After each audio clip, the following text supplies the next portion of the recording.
Ay! Sorry. Nandito tayo ngayon sa isang napakagandang destination at hindi namin sasabihin kung saan ito banda.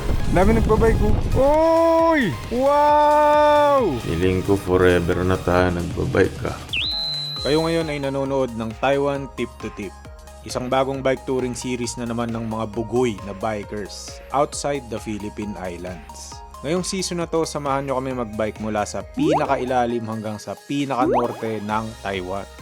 Kaya tutok lang kayo weekly every Monday, 7 PM para makasama kayo sa bike touring adventures namin. Okay? Ang programang ito ay hatid sa inyo ng mga sumusunod at ng major sponsors na sina Bikery Bicycle Lifestyle, Built Cycles, Courier, Papsis HQ, Poor Life Choices, at MKS Pedals. Ayos ba? Dito sa Papsis, merong bikes, cafe at music. Nag-start sila sa bike services at coffee hanggang sa lumago ito into a full-blown cafe. At ngayon nagkakaroon din sila ng music events na may tumutugtog ng mga sikat na banda. At yung gamit kong Manny Peblito dito sa Taiwan, sa kanila din galing yan. Kaya check out nyo yung branches ng Papsis, links in the description down below. Quality bike parts meron sa Built Cycles niyan. Nagpa-bike wash, tune-up, overhaul, and maintenance din sila sa lahat ng klase ng bikes. At maganda yung customer service nila. Magaling yung mga mekaniko at mabait yung mga staff. At huwag kayong mahihiyang dumalaw, welcome lahat dito, mapa-newbie bikers or seasoned cyclists. Kaya visit the branches of Built Cycles, links in the description down below.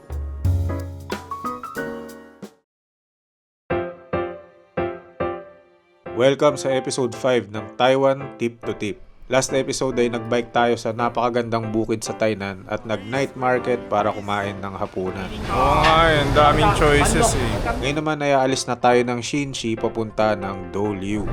Riles pala to ng tren. At may magandang naidudulot din pala yung pagrereklamo natin. Wala pang masyadong nangyayaring special. Dahil dyan, magsa-side trip muna tayo sa kung saan-saan para makakuha ng content. Hello! At para makapag-pictorial. Dito, pwede tayo dito, Gilson. Pupunta rin tayo ng Linchupi K-Pok Road para mag-flower spotting at kumain ng Canary Melon.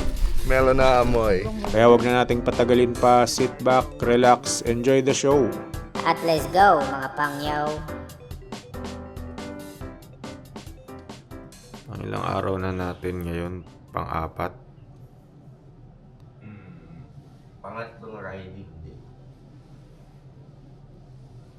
Third pa lang ba? Pangatlong bike day. Feeling ko forever na tayo nagbabike ka. Third day ng pagbabike namin. Out of 8. Tama ba? 8? Manood muna kayo ng magandang sunrise.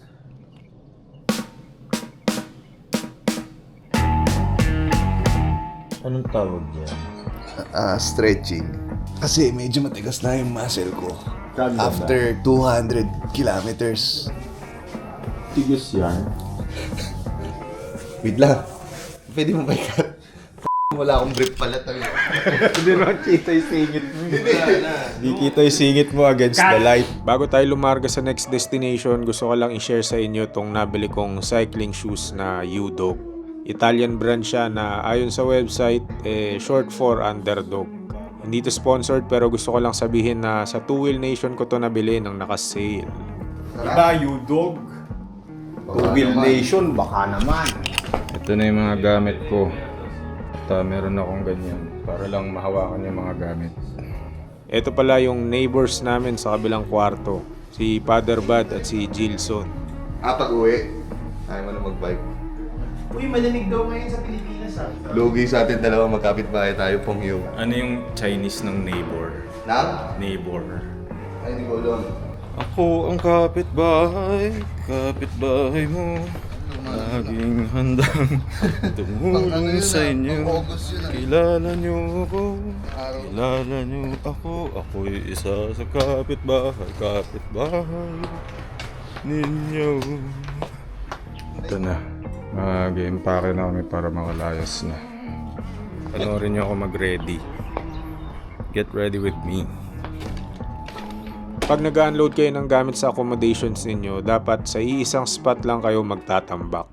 Para pagka oras na naikakarga nyo yung gamit sa bike, maiwasan nyo yung pagkawala ng mga gamit nyo kasi alam nyo sa iisang tumpok nyo lang kukunin lahat.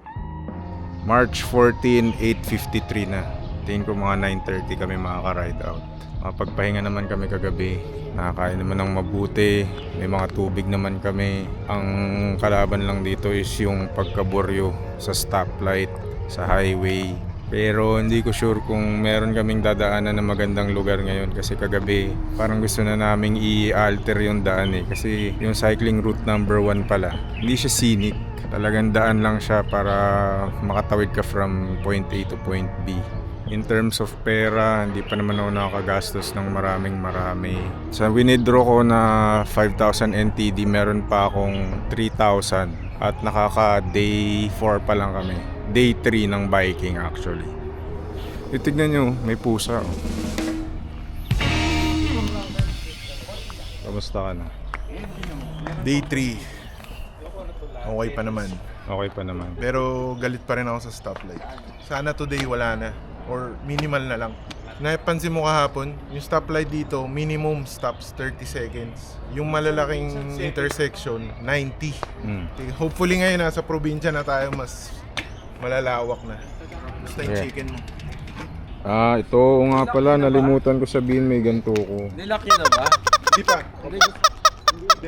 Kung napanood nyo yung isang video ko ng preparing for Taiwan tip to tip, ito yung dala ko na item under miscellaneous. So, saan nga ba galing to?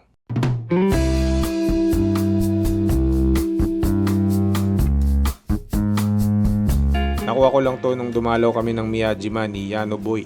Napanalunan ko siya sa parang shooting game nila dun.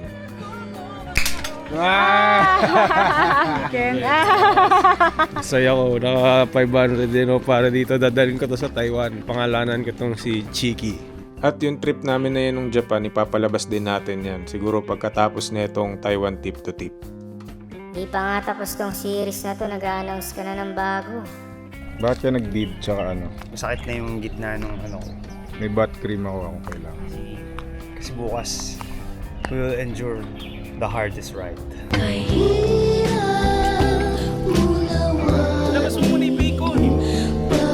Ano na nararamdaman mo ngayong araw na to, third day? Teka lang, hindi kita marinig. Anong pakiramdam na ikaw yung may pinakamaliit na wheelset dito? May kinalaman ba siya sa pag-jump? Feel ko, mas may effort nga talaga since nawawala kagad yung momentum kapag ano eh. Dahil maliit yung gulong. Oo.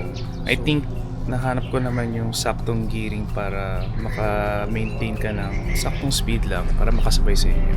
Tapos yung preno, siguro malakas ang disc brake para sa ganyang kalit na gulong. Minsan yung piga mo kapag sobrang lakas, pwedeng ma-off balance ka kagad. Naalala ko parang medyo ako din yung nagsulsul kay Sam na ito yung gamitin niyang bike para dito sa Taiwan. Parang okay, mahirapan siya. Pero bragging rights at maganda siya sa content. Day 3. Ay, wala si Jinson. Hindi na makasampa. Uy! Ay, sorry. Napakan kita, sorry. Sinulsulan mo na, tinapakan mo pa sa paa. Ikaw, kamusta na yung ubo mo?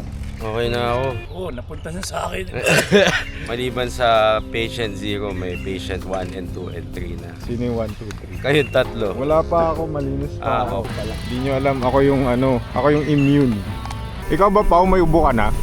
Kanina umaga nga, meron. Parang may something. Kagabi ubo ako ng ubo eh. So ngayon binibilang namin kung kailan yung mga may sakit. Kasi si Marlo yung patient 0 eh. Siya yung pioneer, siya yung source. Tapos kumakalat na po yung sakit sa 6 na tao. Kailangan nilipat natin si Marlo, i-quarantine. Kahit na late kami umalis, mga alas 9 na rin yan, maginaw pa rin yung hangin. Sarap. Kung nabibil nyo lang ang lamig, mainggit kayo. Walang ganito sa Pinas. Maaraw pero masarap yung hangin, maginaw. Tsaka hindi siya yung yung malamig na kailangan mag-jacket.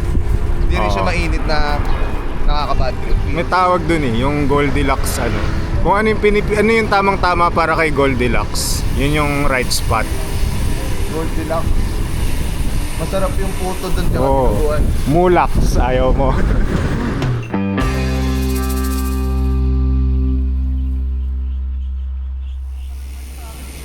CR break daw muna. After Wala pang 15 minutos CR agad. Anong klaseng pantog meron kayo? Anong aberya na naman ang nadiscover mo? Abay, tignan mo naman ang ating cook. Pero matagal na to, mga 3 years na to. Sana may mag-work to kahit pa pa. Dahil dito yung adventure ka na to, kailangan pumunta ka sa cook office. Di ba nasa Taiwan yung... Sa Taiwan yung main.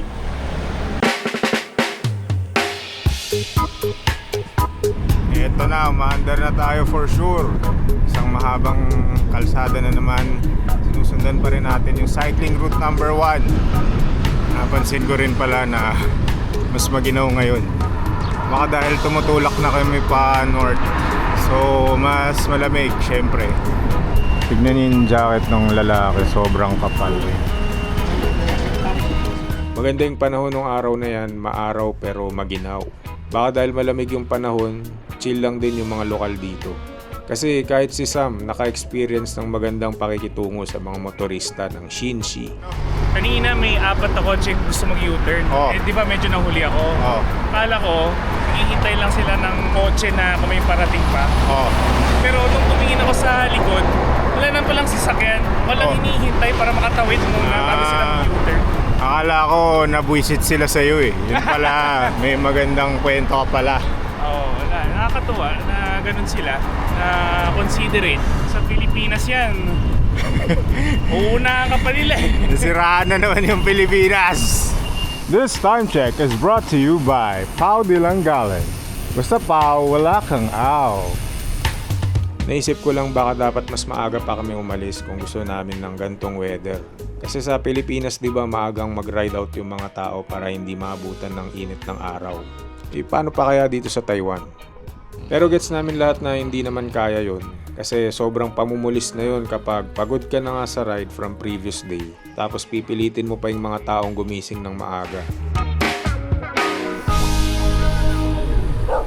Sabi ka dyan, masagasaan ka.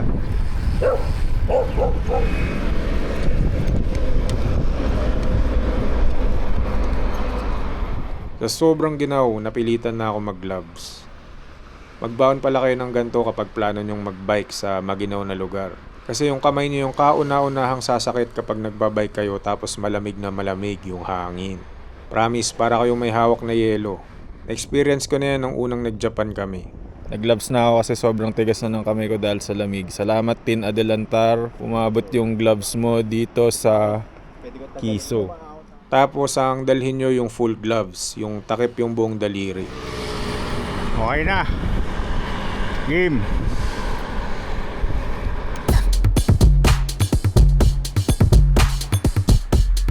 Habang nandito tayo sa mahabang highway, pag-usapan na rin natin kung paano nagagabayan at napapasunod ng batas ang mga siklista at motorista ng Taiwan ng mga simpleng pintura sa kalsada. Yan yung lawak ng bike lane, no? Mula dito sa white na nasa kanan hanggang yung kaliwang white lane. Para sa bike yan at motor. Tapos may shoulder pa na ganito. Walang pumapasok na sasakyan dito. Naintindihan nyo ng mga taga Taiwan. Wala pa kaming na-experience na 4 na gulong na sasakyan, mga kotse, truck, van na tumagos dito sa lane na to. Alam nila kahit pintura lang, hindi kailangan ng protected bike lane. Good indicator itong mga kulay blue na to kasi kuyari nawala yung mapa nyo or nawawala kayo, sundan nyo lang itong mga road na may ganyan, no? 1 or 32. So alam nyo na sinusundan nyo lang either yung route 1 or yung 32, hindi ko alam kung saan yun eh. Pero yung, stop. Pero yung route 1, ano siya? Yung route 1, yun yung bike lane na iniikot niya yung buong Taiwan. Kung meron silang national bike lane, ibig sabihin lang nun dahil buhay na buhay yung industriya ng pagbibisikleta sa kanila. Dami nagbabike ko. Parang mga road biker. Ano ba tawag sa road biker? Roadie? Daming roadie. Pero kahit merong guide yung mga nagbibisikleta dito, kung mainipin kang kagaya ko, totoyohin ka pa rin talaga sa haba ng kalsada. Ako yung may pinakamaraming toyo dito eh. Tsaka si Father Bad. February din yun eh. Tinotoyo na nga siya kahapon eh. Hindi ako built for bike pa. Bakit?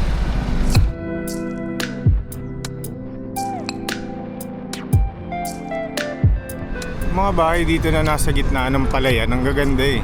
Yung paligid na may mga palay, lupa kaya nila yon, tas kaya ganun gaganda yung bahay nila. Tumigil kami saglit dito malapit sa palayan. Wow, ganda! Tapos may mga pine tree oh.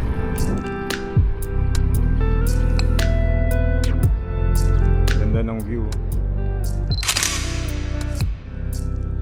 Masarap yung kanin dito sa Taiwan. Hindi ko lang alam kung same struggles din ba yung mga magsasaka dito gaya ng struggles ng mga magsasaka natin dito sa Pinas. Pero nakaka-elibs na makita yung kanin in raw form. Lalo na't malalaman mong galing pala siya sa magandang tanawin bago mo siya kainin. Kaya every time kakain kayo ng kanin, isipin nyo kung saan siya nanggaling. Sino yung mga nagpakapagod para doon, sino yung mga maliliit lang yung sweldo, mga dapat kumikita talaga ng pera. Kasi mahirap siya gawin, matagal siyang gawin. At ayun, ang ganda. Doon siya nanggagaling, sa magandang view. Dito, pwede tayo dito, Gilson. Ay kayo, yan na si Creative Director Budol Buddy. Ano yan, direct? Wow, ano yan? Yan na si Moodle. Kaya kami tumatagal. Nandito tayo ngayon sa isang napakagandang destination dito sa Taiwan. Dahil ko pa si Atom Araulio. At hindi namin sasabihin kung saan ito banda. So ganito yung itsura talaga ng lugar na pinagpicturean namin. Pero dahil sa photography magic ni Ginoong Gilson Chu, ganito yung finished product niya. Check nyo yung Instagram niya, baka nandun tong mga picture na to. Sakit ng ilong ko. Kaya guys, mag-take kayo lagi ng di yun joke. Ano ba nagagawa nun? Tinatakpan daw niya yung glands. So imbis na lumabas siya, nandito lang siya. Nahipon sa utak mo. Oo nga no. Sinus. Kasi yun, di ba, hindi niya pinapalabas. So nandito lang. So parang may tangke ako na napupuno. Tatanggalin ko yan mamaya. Pahigop. Hindi tatanggalin ko, kaya ko. May massage dito. Natakot ako doon. Dito. Hindi. Pag may bukol, may parang ano siya, alam mo yung parang maliliit na bukol-bukol. Barado yung ano niya. Dito yan, mamassage mo. Mamaya, mag-clear yan. Trust me. Magki-clear mapupunta sa utak. Hanggang sa maging utak, ubo ka na. Pagtapos namin sa photoshoot, diretso kami sa next side trip. Mga random na lugar lang na madaanan namin. Ang galing oh. Dito na de-drain yung tubig nitong parang pond. Pond ba to o ano? Maliit na lake.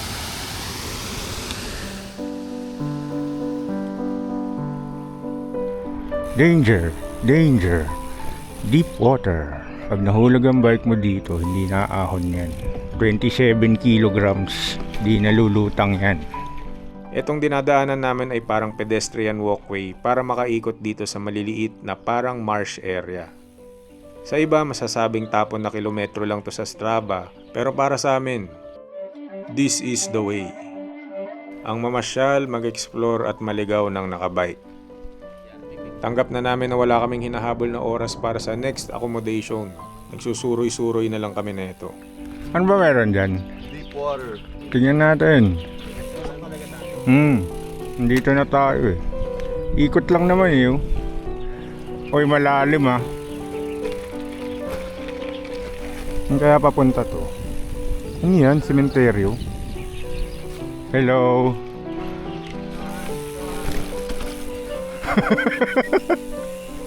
Sana tumbok nito sa highway ulit, no?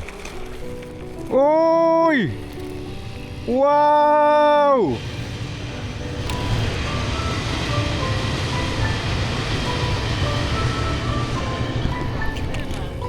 Sakto eh, no? Dito na. Okay. Sakto yung train kanina, no? Parang ano, direct. Pagkagal mo yung ano. Oh, yun yung nangyayari kapag nagda-divert ka sa ibang kalsada. Nakakita ka ng mga bagay na hindi mo inaasahan. Gaya ng mga palayan na ganito.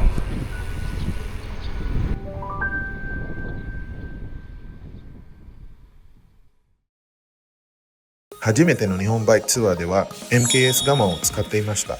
長野の山道から東京の街中までこのペダルと一緒に走りました。実際にこのペダルが作られているところも見て、さらに安心して使えるようになりました。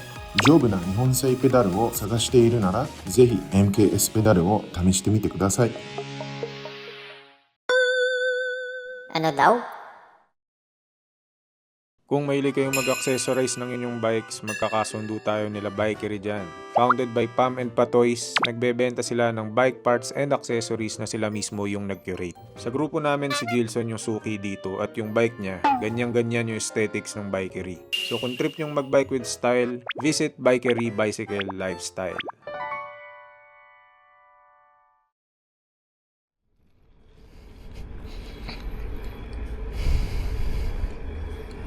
$12 na ata, pero hindi pa rin kami nakakalayo.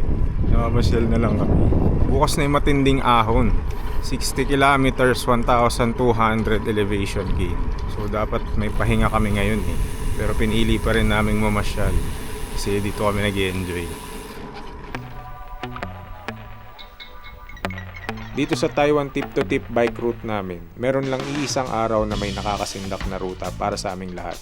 Yun ay yung packet ng Sun Moon Lake, 1,400 meter elevation gain in 60 kilometers. Ibig sabihin, ahon yun na matarik. At mahirap umahon ng nakabike kung marami kang dala. Taas naman ito. Tawag nga ni Father Bud dun eh, Queen Stage. Oh no! So itong si Father Bud, mabait siya sa amin eh. Binibigyan niya kami ng mga Morten, mga salt sticks. Nagpadala din siya sa amin ng guide at suggestions kung paano namin gagawin yung Queen Stage. Pero kaming mga tanga, hindi namin sinunod yun. Dapat sana may enough rest kami para magawa yung challenge ride kinabukasan. Pero eto kami, inuubos yung energy namin para bukas sa pamamasyal. Nakailan na ba tayo, lahat-lahat? Tayo? Oo. 20 pa lang out of 80? 85. Most likely nga talaga gagabihin tayo today. Tapos may 1-4 na i-release tayo. Okay lang. Bugbugin na natin sarili natin. Oo. Kaysa ikaw yung bugbugin ko ngayon. Grabe si Gilson, oh. Off saddle.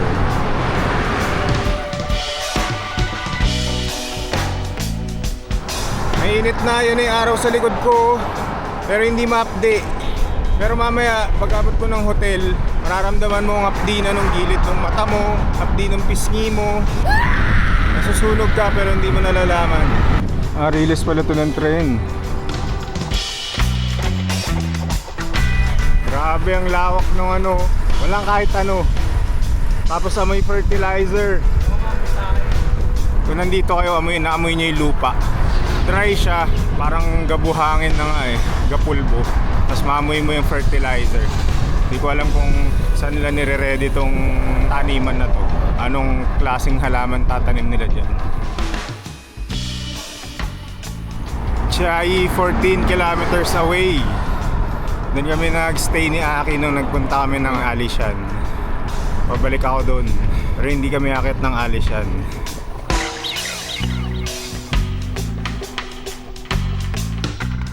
Pa rin natatapos yung mahabang kalsada. Ang init pa. Oh, tignan nyo. Long road, nothing to see.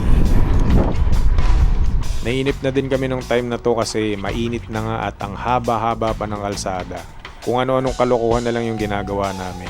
Mga kalokohan na nakakaubos ng energy.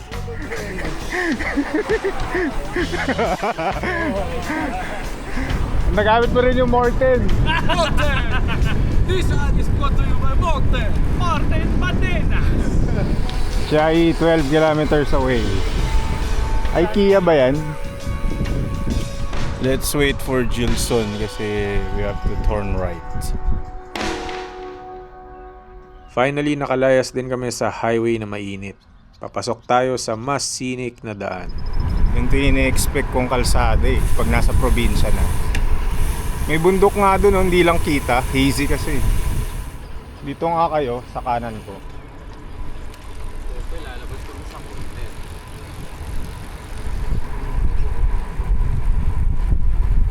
Masaya ka ba, Igay? Oo, masaya naman. Naalala ko lang yung mahal na presyo ng gasolina. Kaya tayo nag-i-ensayo para Bike na lang tayo forever sa Manila. Bike forever pero mahal ng bigas, mahal ng kuryente. Lahat magmamahal, pati kayong dalawa, magmahalan kayo.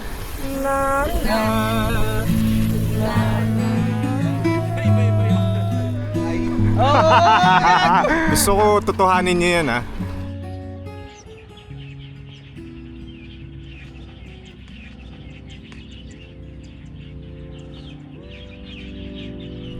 Bakit ba may mga magagandang bahay na nasa gitna ng farm? Yun na yung bago kong katanungan. Sa Japan, di bang tanong ko, anong ginagawa ng mga tao dito sa probinsya?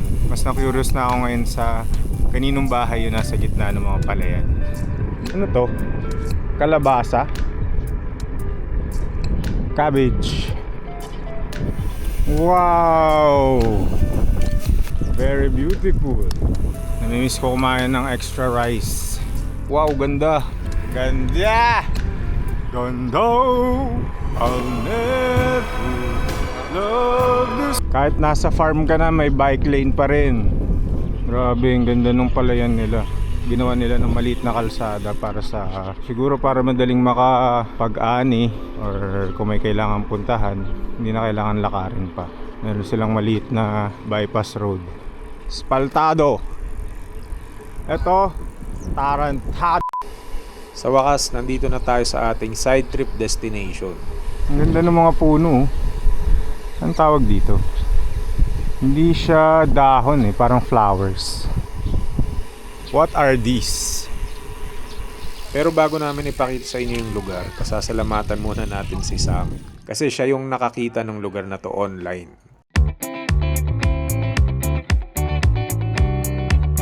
Ito kasing si Sam, sa pagkakakilala ko sa kanya, mas mountain biking yung trip niya talaga. Oh, galing! Siyempre sa bundok, mas maganda yung mga tanawin, mas exciting. So tingin ko dalawa kaming nabuburya na sa cycling route number 1. So the night before nung ride na to, naghanap siya ng mga destinations na pwedeng madaanan ng original route namin. Magandang kalsada to ha. Oh. Hindi ko alam kung tinatry niya bang solusyonan yung pagraran ko or sarili niya talagang desisyon na gawing mas exciting yung mga madadaanan namin. Alam ko na, sa buong ride, bilangin natin kung ilang beses humubos si Bus. Ay! Kaya dito kami nauwi sa Linchu PK Pok Road. Maraming flowers dito. Kaya salamat kay Sam, sa future episodes dadalhin niya ulit tayo sa mga flowers na lugar. Mahilig pala si Sam sa mga flowers no? 花，我是北河库的库丢董丽华。咱这个花季期间，木棉花主花道禁机车辆来进入。 Anong puno to? Kinakain siya ng ibon eh. Oh, parang cherry blossoms. Yung itsura niya pag nalaglag oh. Ganda naman dito. Ayun, may mga booth sa dulo. Tapos mayroon kaming nakitang nagbebenta ng melon. Kumain kami for the experience. Ano yan? Melon. Oh! Ito yung nga. Kuha ka. Anong pakwan daw to? Anong klase ng pakwan? Melon. Melon talaga. Ah, melon! Amin ako. What an experience. Tamis! Itong kinakain namin ay honeydew melon daw.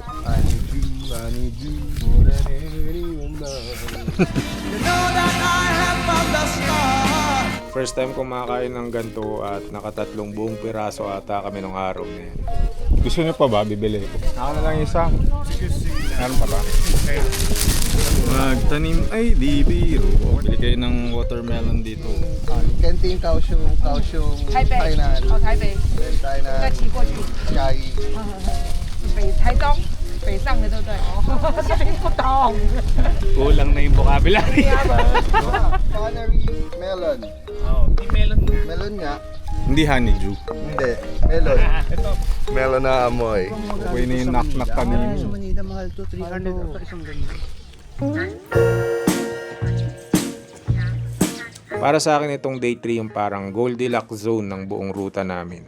Sa psychology at motivation, Goldilocks zone or Goldilocks principle means yung ginagawa mo ay hindi super dali na nakakainip na At hindi din saksakan ng hirap na nakaka-anxious na. Parang wala siyang gana magbike. Hindi na raw niya trip tapusin. Sakto lang, parang yung mga choices ni Goldilocks sa kwento. Ganun yung na-feel ko nung day na yan dito sa bike tour. Walang pressure, walang nagmamadali. Hindi din ganun kahirap para mabaliw ka na sa ruta. So napagdaanan na natin yung super dali, which is yung mga boring na mga highway.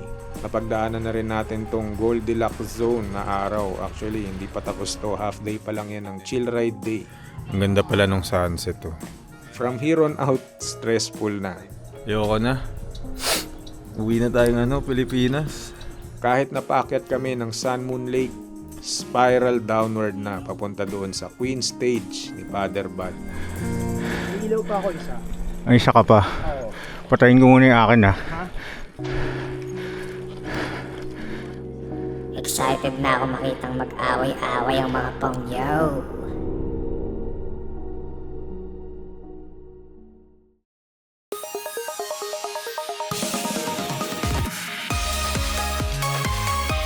At bago natin tapusin ang episode na to, ipapakita muna namin sa inyo kung ano ang progress natin sa kabuuan ng ruta. Dito nagumpisa yung episode na to sa hotel namin sa Shinshi. At dito tayo natapos sa Linchu Peak Kapok Road. Ito yung distansyang kailangan namin i-bike para matapos yung bike tour na to. Marami pa tayong pagdadaanan dahil wala pa rin tayo sa kalahati. Kaya kita-kita pa rin tayo every Monday, 7 PM para sa bagong episodes ng Taiwan Tip to Tip. Ako si Higad Pating, gumagawa ako ng cycling and travel videos. Kung interesado kayo sa napanood nyo, pwede nyong i-like at i-share tong video na to sa mga kakilala ninyo. Pwede din kayong mag-comment kung meron kayong gustong sabihin. At mag-subscribe na din kayo para dumami pa tayo sa channel na to. Sali din kayo sa Team Monday na Facebook group namin dahil dito kami nagsasabi ng mga announcements at mga merch na binebenta namin. Next episode, magsasab tayo. Mali! Shabu-shabu kasi. Yung pagkain. Namamagana yung mata ko. Tatawagin akong panot pero bibigyan ako ng mga pagkain. Grabe, ang hirap ng binike namin ngayon. Tignan to yung kasama namin. Pawis na pawis.